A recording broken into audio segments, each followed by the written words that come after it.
These are always the worst videos for me, but also videos that I think are quite essential. I'm really struggling at the minute. My mental health's not in a great spot. I'm just run down. I'm actually quite unwell, physically and mentally as well. But I still want to jump on here and do my reading wrap up. And hopefully, as I do the video, it'll start to explain why I still come on here and talk about books when my mental health's really not in the right spot to be coming online and talking about books. I'm going to do the book stuff first because I know there are some people that maybe watch these videos that really struggle to listen to the mental health conversation. There is going to be conversation about suicidal thoughts. There's going to be some quite dark themes towards the end of this video, but I'll try my best to let you know before I start talking about that. I don't want to upset anyone, but I also know that there are people out there that go through what I go through, and I don't want them people to feel alone.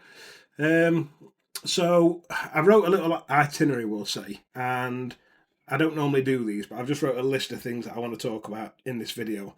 Just I don't want to miss anything. My head's not in a great spot, as I've already said, and yeah, I just needed to do a list. So I'm going to do reading wrap up first. I read 4 books in April. I'm not going to try and keep it a surprise. I read these 4 books, so I'll talk to you about them. This is some Bookmail. If you've watched my channel for long enough, you know that I've already read this book, but I got this sent from Matt Dinnerman himself with a nice little signature inside, so that gave me a little pick me up.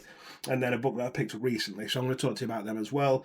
Go through my thoughts and everything. Then after we've done that, I want to talk to you about my recent struggles and low mood, and I've been awaiting an ADHD diagnosis. I've not spoke about this on my channel yet.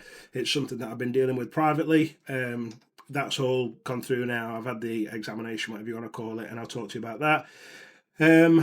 I'm getting really upset a lot lately about what some people might see as, I don't know, trivial things. I'm just very, very emotional, and I'm going to talk to you about how I regulate that. I've got no desire really to post on any other social media accounts that I've got. I've got an Instagram account with like 70,000 followers, a TikTok account with 50,000, and I'm just not posting on there. So I want to talk to you about maybe some of the negative side effects to content creation, why I don't necessarily think that social media is always a good thing, but why I find personally that YouTube is quite positive for my mental health, what I do as a content creator when my mental health's not great, and how I prioritize myself versus my accounts as well. And again, why I still post on here when I am feeling low, and things that help me get through the dark thoughts that I do have. And I do have them. And I want to talk to you about why I don't necessarily think having dark thoughts is a bad thing. I think acting on dark thoughts is a bad thing, but having them I think is quite normal. So we're going to do the reading wrap up first. And then after I've done that, it's going to be obvious for you lot that I'm going to talk to you about all the other stuff, mental health stuff, just so that anyone that's watching this knows that they're not alone. So we'll do reading wrap up first in order that I read them. So Robert Galbraith, for The Cuckoo's Calling, was the first book that I read in April. I really enjoyed this. I think I rated it 3.5 star. It's the first book in the Strike series that I read. I've done like a mini review already, and I spoke on this page about this book. I thought the character development was fantastic. Really like Robin, really like Strike. The plot kept moving. I'm not going to say it's a fast plot, but it did keep moving. I think for me, it were quite different to what I'm used to. A lot of the police procedurals that I read in M.W. Craven and Chris Carter, Karen Slaughter, them kind of books, they do feel quicker when it comes to pacing and plot, but it wasn't necessarily slow. It's just not fast. I think where it let it down a bit for me is that I loved the main 2 characters, but all the other people I didn't really care about. I actually didn't care whether they solved the crime or not. I was just like, not arsed. I just scored it high because I'm always character first. So because of the deep love that I had for the main 2 characters, I scored it 3.5 stars. There's no more logic to it than that. I'm definitely going to continue with the series. If you don't know them, Robert Galbraith is a pseudonym for J.K. Rowling. Do with that what you will. I am a big advocate for separating art from artist. I love Harry Potter, and I will always read J.K. Rowling's books. I don't believe that you have to agree with an author's thoughts and views to love the work that they do. I did a post on this recently, and a lot of people came at me and were like, no, you can't separate art from artist. If you buy the books, then you're basically giving money to a horrible person. And I'm like, sorry, I'm poorly as well as mentally unwell at the minute. I'm physically unwell. You wouldn't be able to consume anything. There's so many terrible people out there in the entertainment industry, in the music industry, Disney films. Walt Disney was a horrible bigot. I'll forever watch Disney films. And yes, he might be with Jesus now or the devil, whatever you want to say, but his family are still going to benefit. So I don't think it's physically possible to consume art in any form and not be supporting some sort of horrible person. So yeah, really enjoyed that. I encourage you to read it. I'm told that the TV series is equally as good. I haven't watched it yet, but I do plan on watching that. I think it's on BBC iPlayer. Next up, we've got Assassin's Apprentice by Robin Hobb, and I also read Royal Assassin by Robin Hobb, which is book one and book two of the Farseer Trilogy. Rated these 5 star, absolutely loved them. It's not the kind of fantasy series that I'd normally read, really slow. It is more like it felt like a TV series, like a soap. It was just there was so much drama and political intrigue and just families kicking off with each other all the time. No one trusted anyone. Everyone were backstabbing. You never knew who to trust and who not to trust. The character work was spectacular. In book one, I absolutely felt so much for Fitz. Fitz chivalry is the bastard son of the future king, and he's basically dropped off at the doorstep and told, well, the king's told, right, this is your bastard child. His mum can't have him for whatever reason, so it's going to have to be yours. So he was kind of just pushed aside and told, just you can stay, but shut your mouth and just go and play with tramps in the street. And it follows him from being like a 6 year old till he's about 14-year-old, and he grows so much as a character. You just can't help but want him to find someone that just loves him and will accept him for what he is. And then going into book two, just more and more and more fantastic characters come into the story. You've got a woman called Ketrican who comes from like a neighbouring city, who I can't really get too many spoilers with, but she comes in from a neighbouring city and is part of the royal family in this town. She's absolutely fantastic, such a strong female character. Then you've got Molly, who is in book one, who grows a lot in book two. She kind of gains a lot of strength, internal strength, and just won't take shit from Fitz that she took from him in book one. Absolutely fantastic. There's a lot of main male characters who like just help Fitz grow. I forgot what his name is, Chade, something like that. There's a fella that works in stables who is really secretive. He's like, he don't want anyone to know about him. He's just a man of mystery, we'll say. But as the books progress more and more and more, you start to understand why he is the way he is, and he's not, he's shut off from the world because the thing that he wanted, he couldn't have. Yeah, and it's the more I read about him, the more I want to get to know him. It's just one of them books where every single character that you read about, you just want to know more about the characters. If you're interested in character work in books, I don't think I've read anything. Maybe Joe Abercrombie is on par, but I don't think I've read anything in modern fantasy that is as detailed as the work that Robin Hobb does with these characters. Really good. I'm sorry that it's not as exciting as I normally do, but again, I'm not going to come on here and fake it. I'd like to think that people that subscribe to this page do it because they want to maybe get to know me, and this is part of me. When I'm struggling with mental health, that is part of me, and I'm not going to fake it. The last book that I DNF'd in April was Percival Everett's The Trees, for no other reason other than it was just a lot darker than I thought it was going to be. This follows a police investigation in the deep south in America. It is in Mississippi, like historic. I don't know how historic it is, but it feels a bit historic. Maybe like 60s, 50s.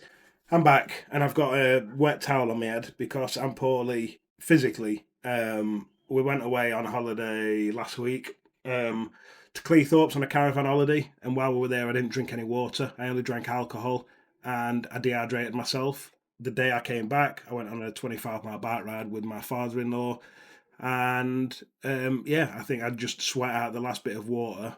And for the last 3 days, I've been dealing with heat exhaustion, a temperature of 39, and trying to get fluids back in my system.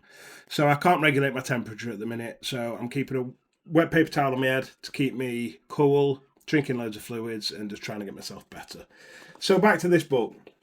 It follows a police investigation in Mississippi in America, which is basically these white people keep turning up dead, and whenever they're found, there's a black person with them that looks very similar to a guy that was killed like 60 years ago in a racial killing. So it's investigating that, but there's so much racism in this book that I just weren't ready for it. I picked this up thinking like, oh, it's a police procedural. It's heavy, very heavy on the racism, on the civil rights movement, on things that happened in deep South America, 50, 60 years ago. And when my mental health's in that spot, I just don't necessarily need to or want to read that kind of stuff. And it's not that I am ignorant to that sort of stuff. If you've not followed my page long enough, my granddad is actually Jamaican, so I'm mixed race. My dad is half Jamaican. My mum's English, which makes me quarter Jamaican. So it is something I'm interested in, but I tend to read more non-fiction when it comes to the history of slavery and things like that. I don't necessarily enjoy reading fiction about it. I don't think it's like a bad book, and I think a lot of people would probably enjoy this. The chapters are crazy short. Some of the chapters are literally like a page long. In a book that's 300 pages, there's like 104 chapters, 105 chapters, 106 chapters. So you can imagine how much of a page turner it will be. It just wrong kind of time for me to read this book. I might read it again at some point. I got about halfway through it and I was just like, nah, this is just not helping me. So I put that down. I had about a week off of reading because I just couldn't focus on anything while I was trying to deal with what I'm dealing with. And then I had a bit of Bookmail. So I'll talk to you about this Bookmail. I got this through the post. It was actually sent by a different author called A.P. Bezic. I'll tag him on screen just so you can follow him and show support if you want to. He messaged me and said that he was going on a reading retreat with Matt Dinnerman. And he was like, do you want me to see if he'll sign you a book? And I was like, yeah, of course I do. So he went to Aruba on like a writing retreat with loads of authors. Matt Dinnerman was there. He got him to get this. Like Matt had this, and he was like, "Yeah, I'll send it. I've seen Bookish Dad Reads on Instagram." So he wrote me a little note, and it just made me smile. Like before anything, I'm a book lover. I don't see myself as a content creator or an influencer or anything like that. I am just a dude that loves books, and I'm a bit fucked up in head. So whenever I get stuff like this, the fan in me just gets really excited. And this truly did pick me up when I needed it most. So it says, God damn it, and then Dungeon Crawler Carl, but it's scribbled out Carl and put Tyrone, Matt Dinnerman, and then it says glurp glurp, motherfucker, and then he signed it at the bottom. Yeah, so that just gave me the pick me up I needed. He sent me some little donut holes, some stickers for my Kindle as well. And it truly did just give me the pick me up I needed. I did already have a physical copy of Dungeon Crawler Carl Book 1, but I gave it to my brother-in-law because he loves the series as well, but he can't afford to buy the books, so he's read them on Kindle, and I don't need 2 copies. So I was like, yeah, dude, you can have Book 1, and he was absolutely buzzing for that. So that genuinely gave me the pick me up I needed and got me out of reading slump, actually. It just gave me that passion I needed again when I thought, I need to pick up a book again. And it did. It made me pick up a book, which was this one. I didn't know what to expect when I picked this book up. I was torn between, there's another lit RPG series called He Who Fights with Monsters. So I was torn between reading that or this, because this has been on my shelf for ages. And I picked this up because it was physical. It was on my shelf, and I prefer reading a physical book because, yeah, the smell of paper. I'm only like what 2 chapters in, so I'm that far in, and it is really good so far. It's weird, and I don't know what tense is it. Do you call it tense, like first person, third person? I don't know what the person is. It's so I'm going to read you a bit of the story, and you can tell me hopefully what tense it is.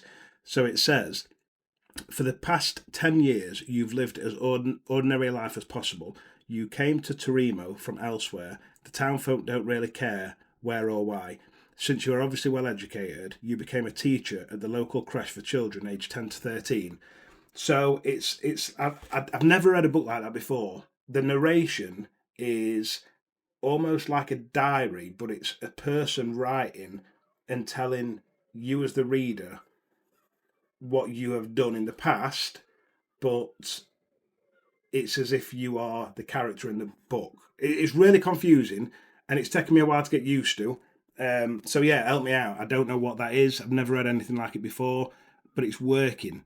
it feels like I am literally the character in this book, and someone has written my story for me, and they're telling me what I have been through. So it's really interesting, and it's a really good way, I think, to help you get into character. The story follows a woman. All I know so far is that it's a woman in like a post-apocalyptic kind of world where there's all sorts of crazy stuff happening, like volcanic eruptions, earthquakes, just really, really violent stuff happening in the world. But it's all to do with like the earth. And I believe, from the sounds of it in the first few chapters, that there are people that can maybe force these events to happen. And she's one of them because something really bad happens right at the start of the book to one of her children. And I believe that it's because someone believed that one of her children could also make these events happen. Um, from the first couple of chapters that I've read, I know that it's probably going to be quite a dark book. I didn't expect it to be when I picked it up, but Matt Dinnerman gave me a pick me up that just is helping me get through this kind of book. Anyway, yeah, so far so good. I've heard nothing but good things about this. It's called The Fifth Season by N.K. Jemisin, and it's part of a trilogy. And one thing that does excite me is that as far as trilogies go, normally book one's quite thick and then they get thicker and thicker and thicker. This one, book one, is only like 450 pages, and then book two and three get smaller and smaller. So yeah, I'm down for that. So I'm interested to see where that one goes. Now, that's all the book stuff we're going to talk about. I'm going to get onto the darker stuff now. I'm going to try my best not to cry because, as I said, I'm very emotional at the minute. I'm just going to look at the list of things that I want to talk to you about. So, firstly, ADHD diagnosis. So, I think one of the reasons that I've been really struggling recently to find the energy to post content is because I've known for a while that I've had an ADHD examination coming up. I've been panicking about it because I didn't know like what I'd want to do if I did or didn't have ADHD. I was like, I don't know how, like, what do you do with that? So I've probably been overthinking that quite a bit. Long story short, I had the assessment about 2 weeks ago. They came back and said, yes, you have ADHD.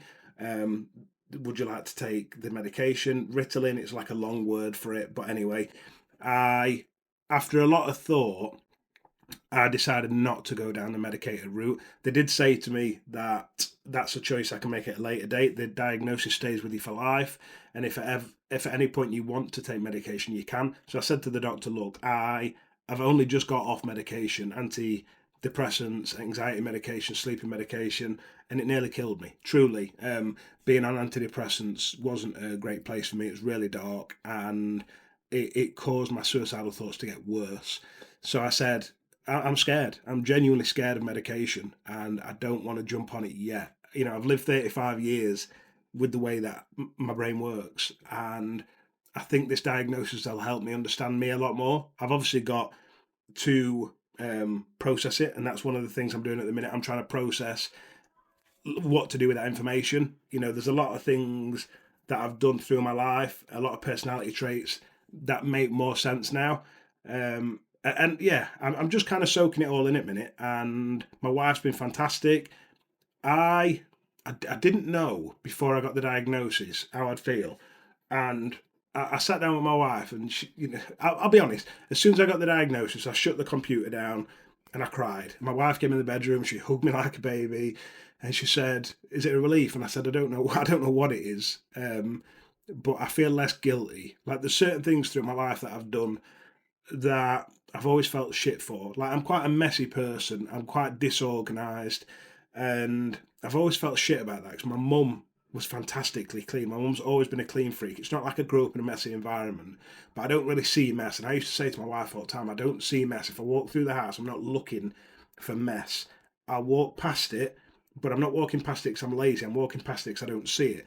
And my doctor said to me, you know, that is a sign. That's a characteristic of ADHD. It's a spectrum for a reason. You know, not everyone is the same. Not everybody is just on the go all the time, clean, clean, clean, clean, clean. You will get the polar opposite where, you know, people can be extremely messy and live in chaotic environments. And that's always been me. My mood swings have always been something I felt bad about.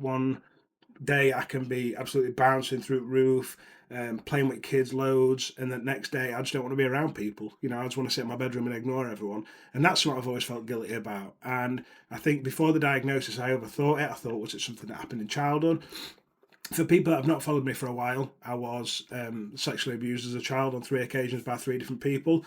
So things like that, like I overthink and I think, you know, was it maybe trauma from abuse why I act certain ways?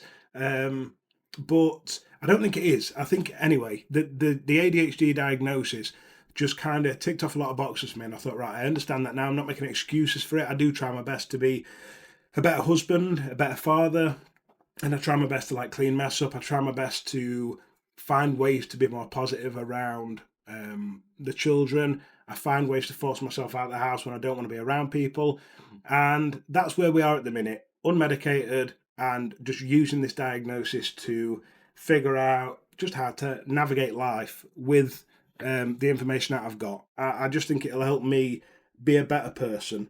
So that's been on my mind a lot lately, and I've just been really, really emotional. I've been like trying to find meaning in life. And this is, look, some of the things that I'm going to say might sound crazy, but if you followed me for long enough or subscribed on this page for long enough, I am crazy.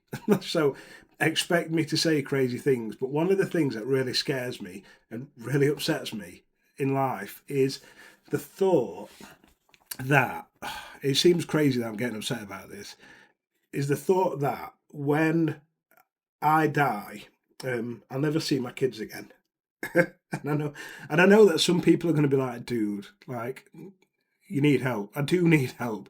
Look, I've had 3 lots of therapy with 3 different therapists, and all of them were useless. I think I need to probably find a therapist that's going to help me not think these things. So my wife is Catholic. My children are baptized and they go to Catholic church every Sunday. I've always been very agnostic. I'm not going to say atheist because I don't know what I think, but I've been having a lot of thoughts recently about God and church and just finding a greater meaning in life. And I think it all stems down to the fact that I am so scared of never being there for my kids or for my wife. And I feel like if I go to church, I know this sounds crazy. As I'm saying it now, I know how crazy I sound. But I've been thinking a lot about maybe going to church and getting closer to God, if God is a thing, because I just feel like that'll help me deal more with my fear of dying. And hopefully that'll give me comfort in knowing that when I do eventually die, the hope and faith at least that it's not the end and that I will see my family again and my loved ones again. Oh gosh, my goodness, this is a hard video to do. Look, breathe. What I tend to do when I'm having these dark thoughts is I watch a lot of videos. I think one of the reasons that that's one of my fears is because look, I do have suicidal thoughts. You know, I've spoke about this in the past. This can be daily. It can be a few times a week. I might not have them for weeks, but because of the fact that I do have suicidal thoughts, I think about death a lot, and I think about the repercussions of death and how it would affect other people if I wasn't here, and the fears that I'd have if I wasn't here. And that is one of them. It's the fear that I would never get to see my kids again, but also the fact that they'd never get to see their dad again. And I think that is a positive fear to have when you are battling suicidal thoughts, because something I've learned over the last kind of year or so is that there is a big difference between having suicidal thoughts and doing suicidal actions. And I think it's important to talk about these things because I often have these thoughts. I often think, you know, the world would be a better place without me in it. I often think, you know, the household would be much more mentally healthy if I wasn't around. And these are just thoughts. What I think is important is if you do have these thoughts, is just to know that when you are battling mental health problems and depression, that your brain tells you some disgusting, horrible lies. And I know that when my brain's telling me these things, I know that they're lies. I know that the world's a better place with me in it. I know that my children love me. I know that I love my children. I know that I'm a good dad. I know that I'm a good husband. But it doesn't mean my brain always tells me these things. So I watch videos, and I found myself last night laying in bed, and I was watching videos of funerals, and the first video that popped up was the video where I forgot what his name is, but it's the guy from the film Bodyguard with Whitney Houston. And when Whitney Houston died, he spoke at her funeral. So I watched that video, 17-minute long. I cried from start to finish. And then the next recommended video was a husband talking at his wife's funeral. That was like 8 minutes long, cried from start to finish. And then the last one was a young girl, 18-year-old girl who spoke at her dad's funeral, who was shot in the line of action. He was a police officer in America. And again, I cried from start to finish. But that's what I do. When I'm having these thoughts, and I have suicidal thoughts, and I think about how easy it would be to not be here, I watch them kind of videos because it reminds me how blessed I am to be here. And it reminds me of the consequences of the actions that I would kind of, if I were to take them actions, the consequences that would be kind of left behind. I truly, in my heart of heart, know that I will never and would never take them actions. And I think it is just solely because of how scared I am at the thought of never seeing my family again. And I know this is not an easy thing to listen to, but there are so many people that think these things. And I think there are more people out there than you realise that think the thought of, how bloody hell, how easy would it be if I weren't here? I don't think that's a rare thought. I think a lot of people at some point in their life have thought that. But I think it's also important that you speak about the fact that you're thinking these things. And for me, this goes on to the next thing as to why I still post on YouTube when I'm not mentally well. And it's because, so, positives and negatives to social media. So I started my social media journey about a year and 3 months ago. I only started on Instagram and TikTok. It distracted me, and that's basically what it was. It was a distraction. It was an endorphin hit. I came online, I started posting silly videos, and the likes and the comments and the shares gave me like an endorphin hit and made me feel good. It made me feel liked. It made me feel wanted. It made me feel like I belonged somewhere when I was at a part of my life where I felt like I didn't belong anywhere. I didn't feel like I was loved. I didn't feel like I was liked. I didn't feel like I was likable. And every like that people gave me, every comment and every share just kind of reinforced that I was okay. You know, that I'm not a bad lad. That some people out there do like me. But then that can snowball. That can become quite unhealthy. And I found myself gaining an unhealthy relationship with likes, with comments, with shares. And if I post a bit of content and it didn't get the traction that a previous bit of content would get, it had made me feel like maybe I wasn't a good person, or maybe I just wasn't posting the content that people needed to see. And it really, really affected my mental health. And I think this is important for anyone to listen to if you're considering getting into content creation, is that no matter who you are as a person, however much you say to yourself, I don't care what other people think, you will go through that process where you'll be like, why aren't people liking my content? What's wrong with me? And thankfully, I can honestly say this hand on heart now, I'm at a point where I truly don't care. And I've done a lot of soul searching over this last 6 months or so. And one thing I've learned when it comes to social media is I am just a stranger on a screen to everybody. And that's not hard to say because I think that should be expected. And what I mean by that is, to you watching this, I am entertainment, and that is what people come to this channel for. People come here because they might relate to me in one way or another. I might go through struggles that you go through. But if I died tomorrow, some of you would watch the news. My wife would probably come on and she'd say, Tyrone's no longer with us, and you'd be like, bloody hell. One or two of you might even cry, but eventually you'd find someone else to relate to. And I think when, as a content creator, you realise that you are just one of many content creators and you can find your purpose for posting content that helps you, it becomes a lot easier. the struggles that I'm having at the minute with TikTok and Instagram is I can't find much reason for me to post on there that help me individually. Um, Whereas YouTube helps me massively. The ability to come on and press play and talk to you and express how I'm feeling, express thoughts that I'm having, and to know that I am helping other people helps me so much. And I think helping others goes a long way to helping yourself. You know, I give a lot to charity and things like that, and people say, "Oh, it makes you such a good person." Yeah and no. I give to charity because it also gives me an endorphin hit. You know, when I take 40, 50 books to my local library, yes, I'm doing that because I want my library to keep running. But I'm also doing it because it makes me feel good. When I walk away from that makes me feel good knowing that I've given 50 books to my local library. So I think no matter what, whenever you do something good in life, there is also a selfish um, thought to it as well. And I'm happy with that. I'm absolutely fine with that. I've found this year that giving and trying to help others is just a selfish way for me to feel good.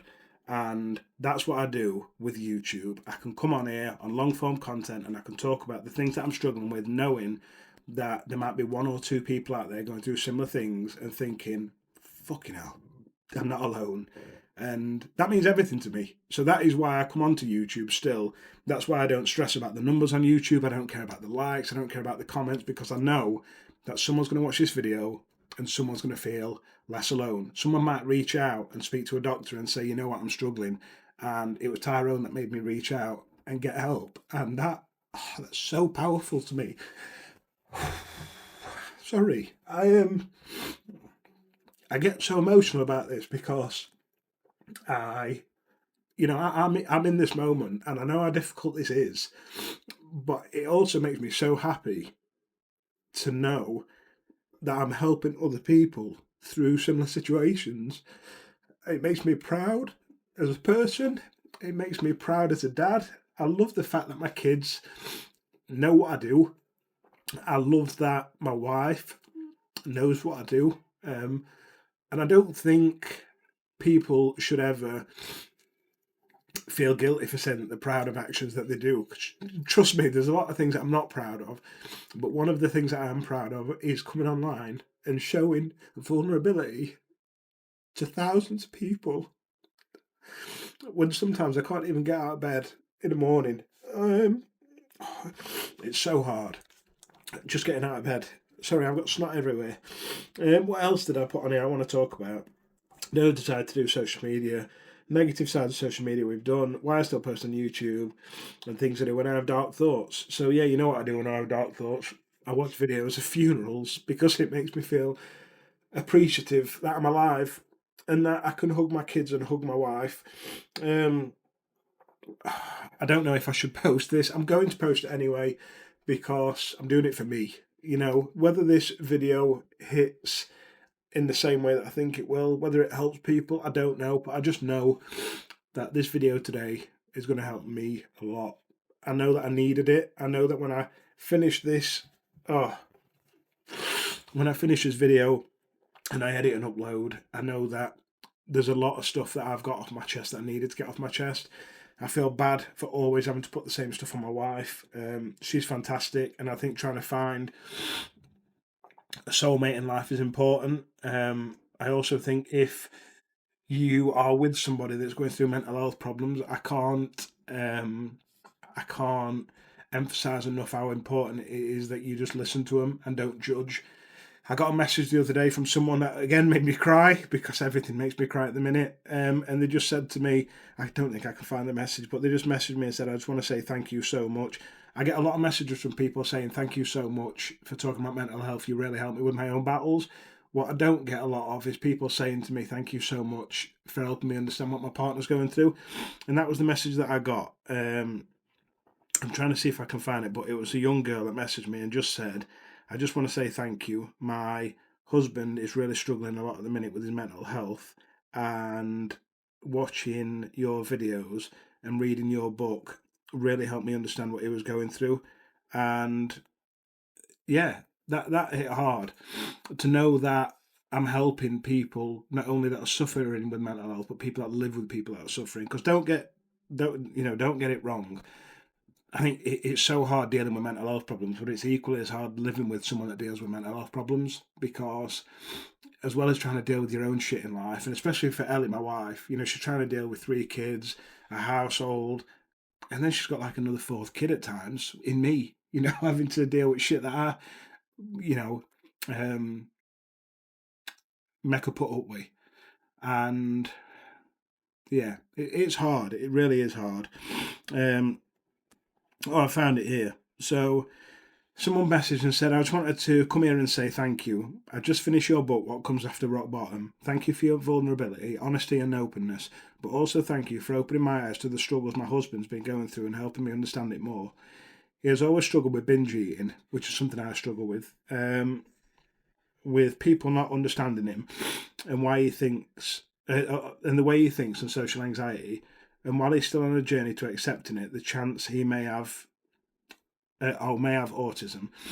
Our son has autism, and I see a lot of my husband in him, which actually gives me hope because it shows me that it's possible.